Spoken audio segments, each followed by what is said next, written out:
So here in the seventh one, y is given as log 1 plus x minus 2x over 2 plus x is there, and they are saying x is greater than minus 1, and they are saying it is an increasing function of x throughout its domain. Domain में increasing function की तरह behave करेगा। तो सबसे पहले तो हमें derivative लेना पड़ेगा इस पूरे फंक्शन का।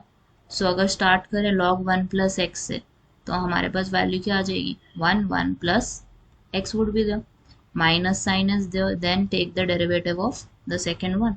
क्या आएगा इसका डेरिवेटिव, नीचे वाले का आपने क्या करना है, you would be taking the square. अब क्यों कर रहे हैं स्क्वायर, क्योंकि हम क्वोशिएंट रूल लगाएंगे इसमें, क्योंकि हमारे पास न्यूमरेटर भी है डिनोमिनेटर भी है।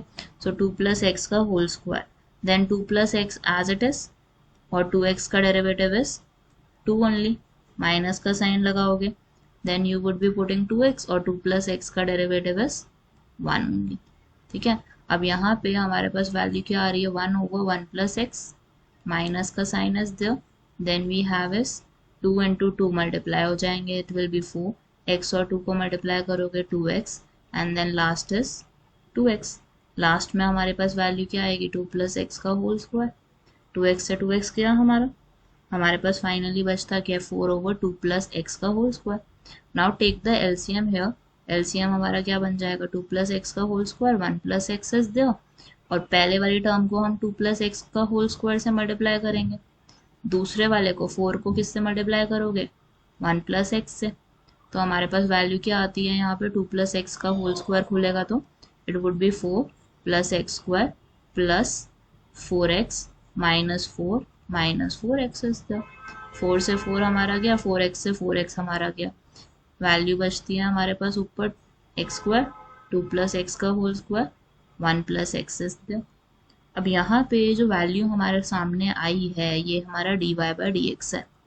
अब इससे अगर हम डोमेन फाइंड आउट करें तो नीचे वाली वैल्यू है which we can understand is कि हमें क्या दिया हुआ है, 1 प्लस एक्स इज दो, ठीक है, और दूसरी वैल्यू हमें क्या दी हुई है, इट इज 2 प्लस एक्स का होल स्क्वायर इज देयर।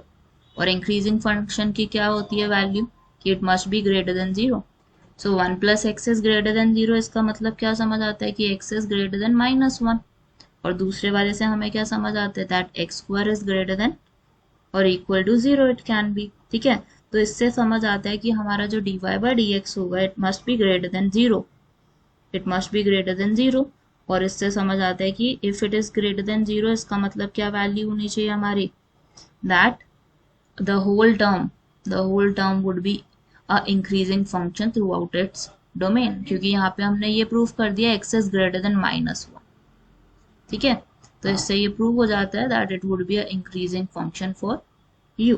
और कैसे दिखाना है अगर, क्योंकि ये देखो ना, ये वैल्यू जो है हमारी निकली है final x square over 2 plus x square is there, and then we have is 1 plus x, ये हमारी पूरी की पूरी पॉजिटिव वैल्यू है, बचता क्या है 1 plus x greater than 0 must be there. ठीक है, तो इसका मतलब क्या है कि 1 plus x should be greater than 0, and we can understand that x is greater than -1। So dy/dx greater than 0 होगा, कब होगा, when x is greater than -1।